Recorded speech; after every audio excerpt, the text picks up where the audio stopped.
Working Dragon Mystic, where we discuss real metaphysical and occult knowledge so that you can manifest real and tangible results in your life. This week, we're going to be discussing mindfulness in action. Yes, mindfulness in action. This is something we don't hear talked about a whole lot at all.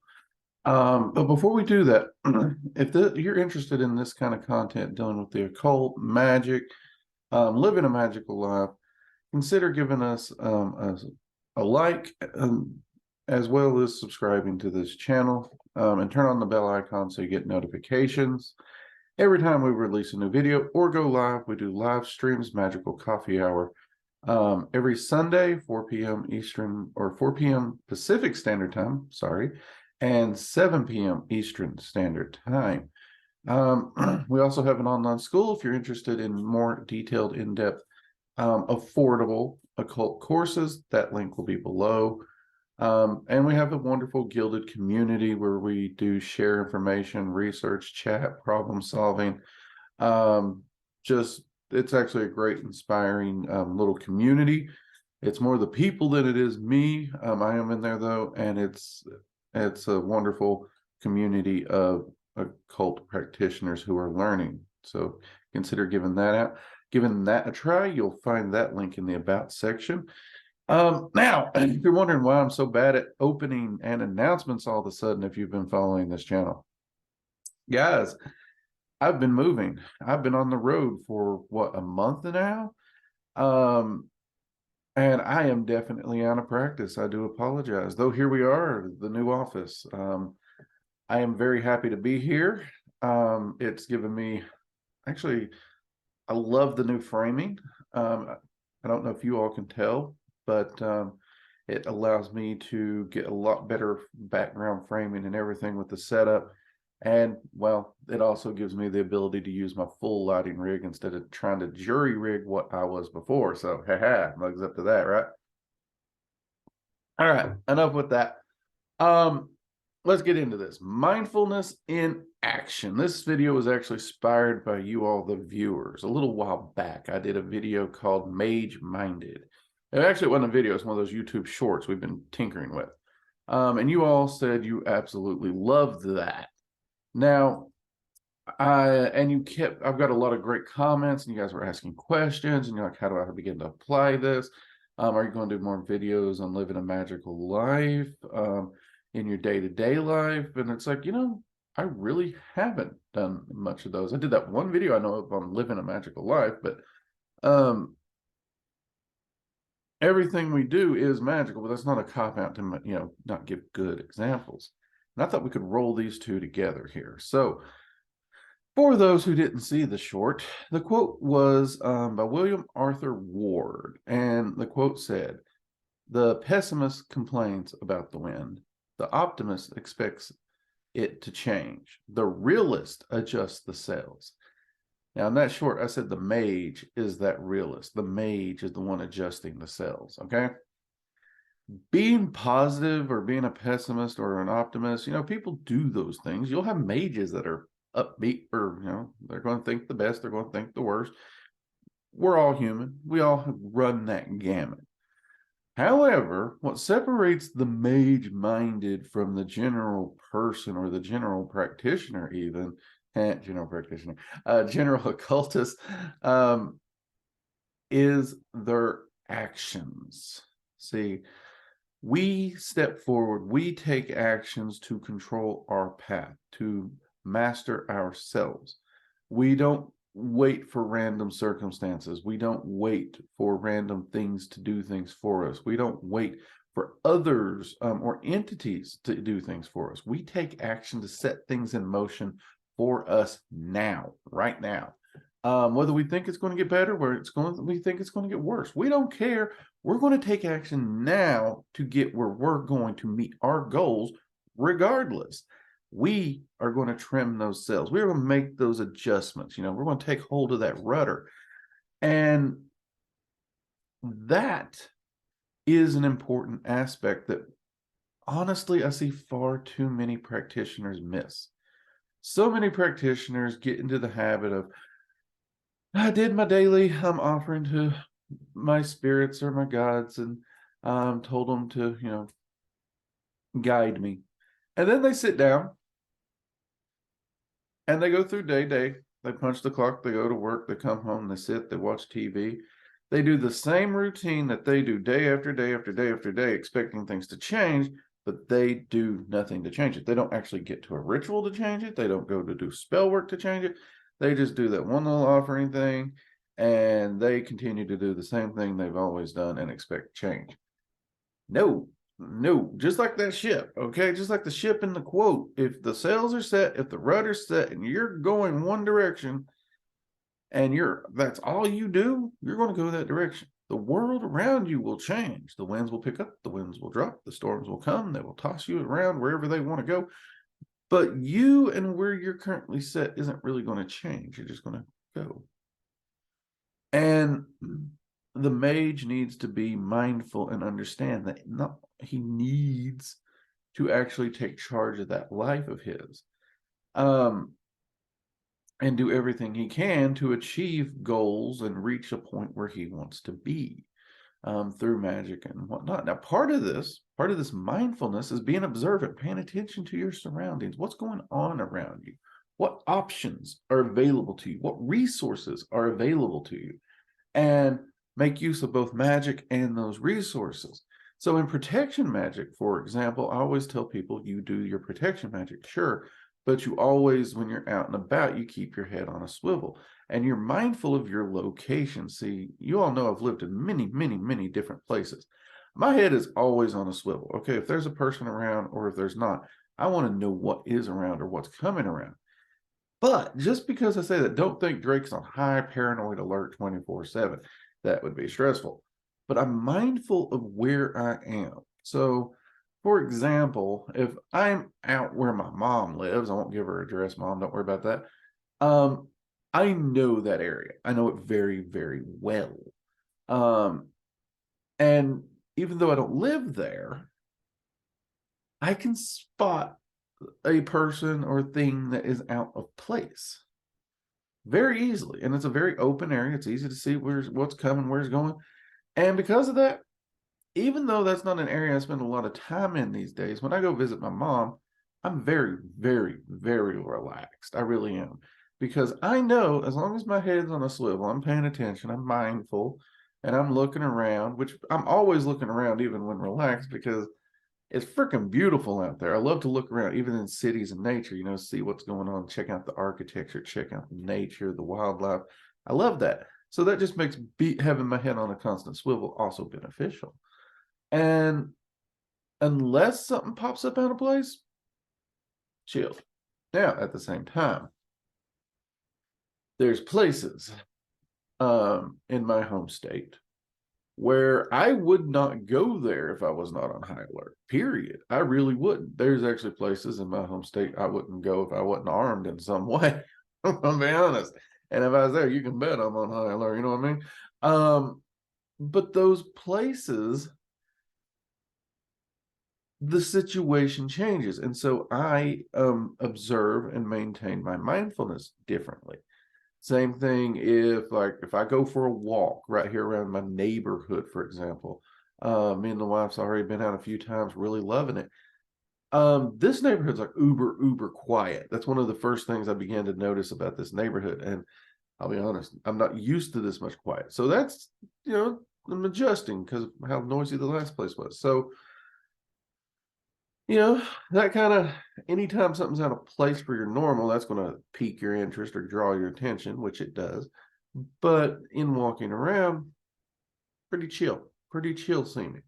I'm still getting to know the area and whatnot, but everybody's so far, been pretty polite. Everybody keeps to themselves a little bit when, walking. They're not as chatty as I'm used to, which, okay, but pretty peaceful.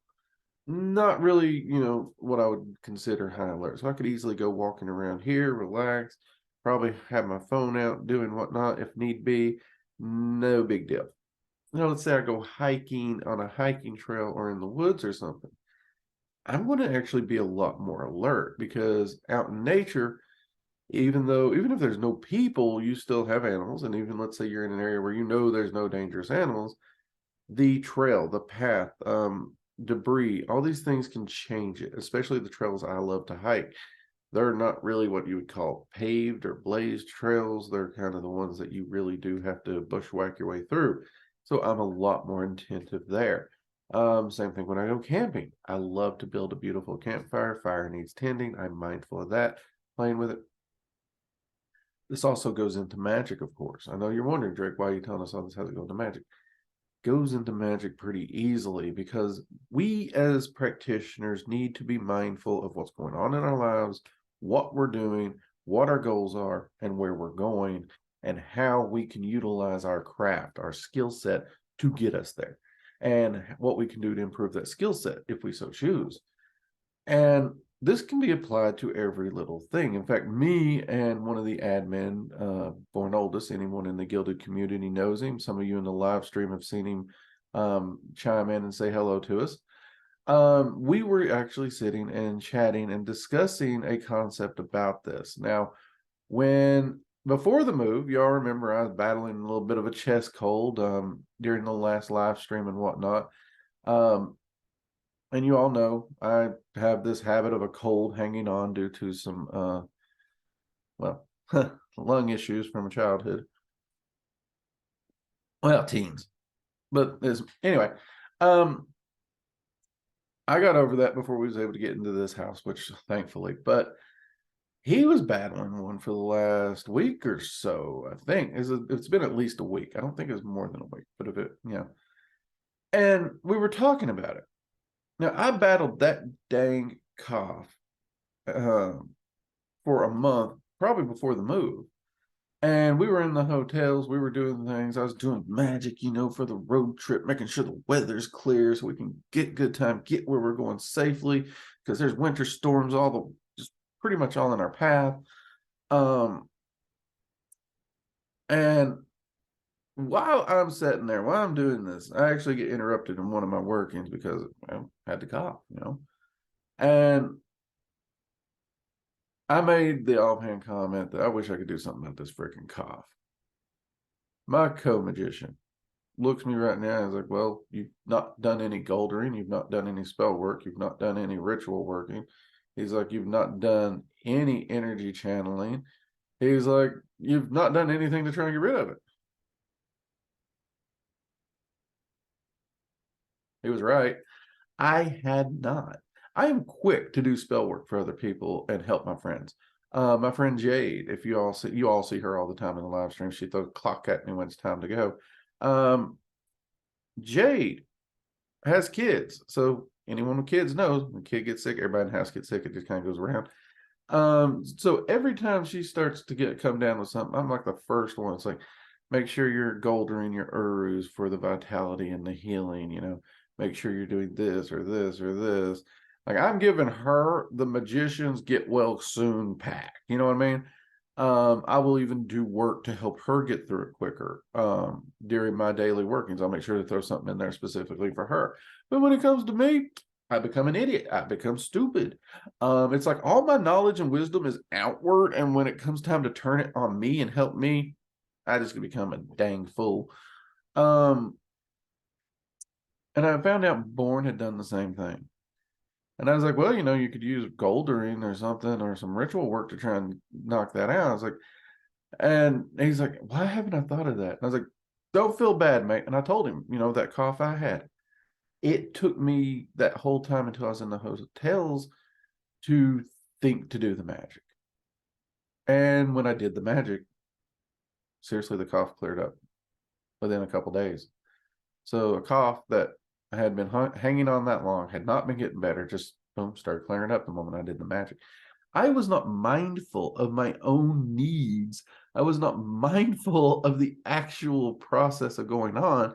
And I was not mindful enough to apply my own skill set to something that could easily be resolved and help to clear up faster. And that's all on me, 100% on me, 100%. And it was all due to a lack of mindfulness. So It's interesting because we need to be mindful of everything so we can take the action. We do. We talk about mindfulness of itself. Be mindful of what you got. Be mindful of where you're going.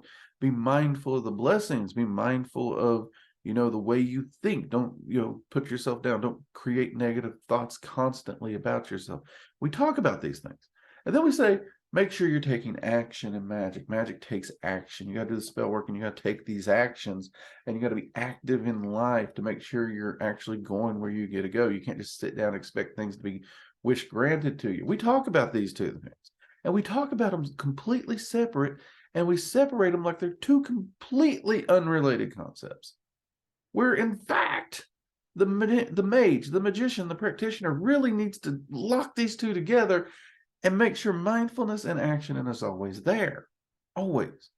Now, part of mindfulness, and y'all can give me shit for this one, is also knowing when to sit down, grab a cup of coffee or your favorite beverage, and just relax.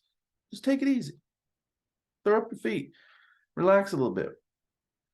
And yeah, y'all know I'm workaholic, so that's why I say you guys can get on me. I'm not really good at this particular one.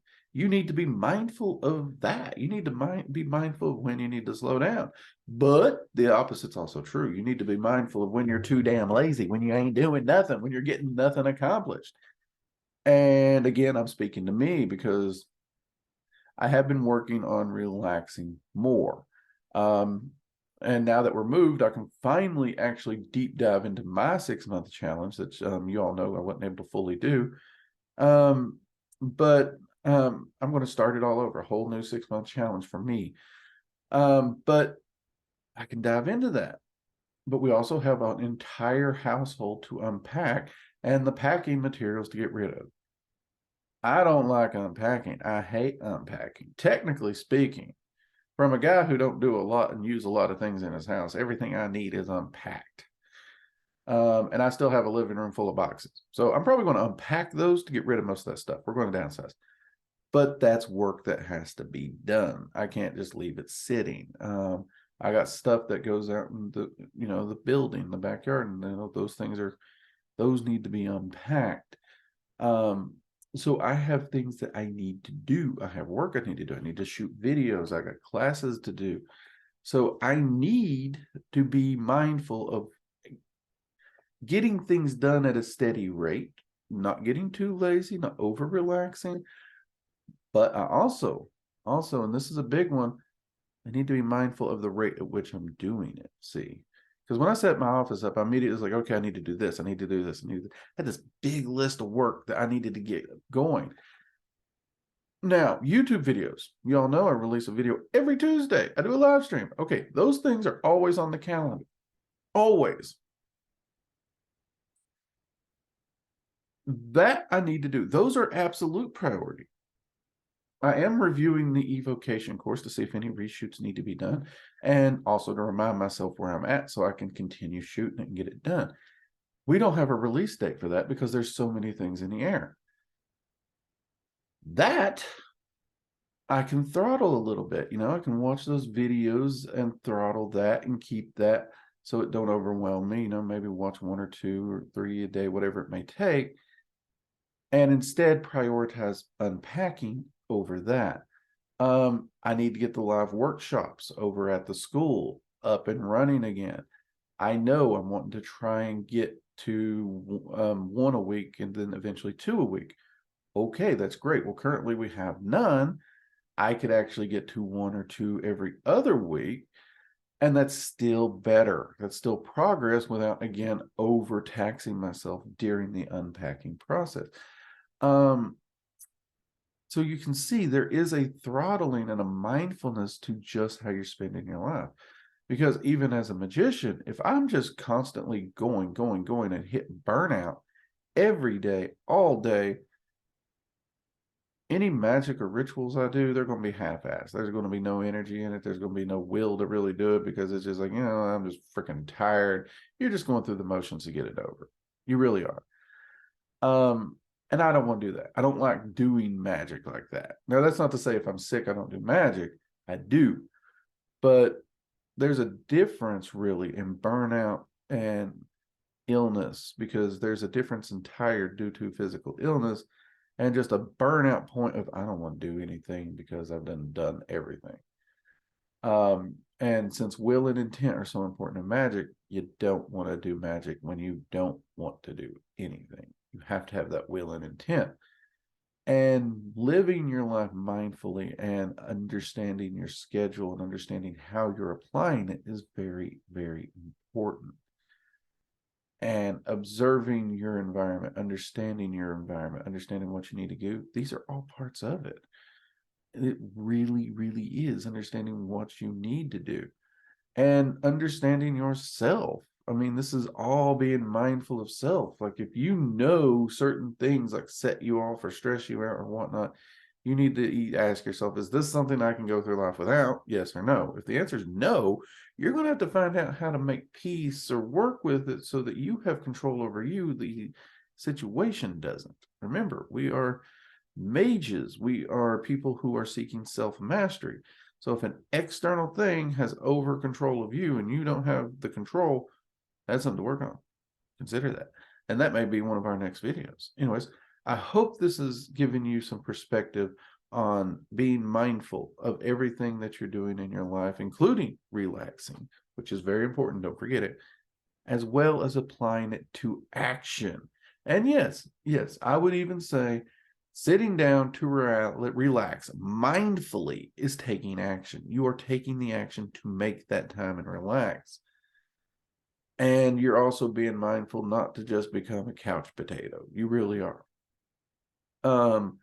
So I would say that those are action, not inaction. Inaction is you do nothing, you're not making choices, blah, blah, blah.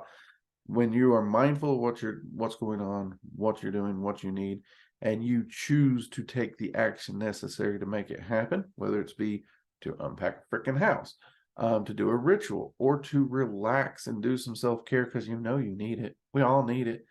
You are taking the actions to do what you are mindfully aware of. But do stay mindful. Don't zone out. Don't check out. Make sure you're mindful in what you're doing day to day and that you know what's happening. Okay? Hope this helps. I know it's been on my mind a lot lately, and it's been something I've been meditating on. And I'm actually glad it has been, because it's really going to help me with everything I got going on here to get everything in order without driving myself mad, overtaxing myself, and turning into a grumpy old mage. So, yay. And I hope it's as useful for you as it was to me and is currently to me. And until next time, I'm Drake. This has been Working Dragon Mystic. Take care. Bye-bye.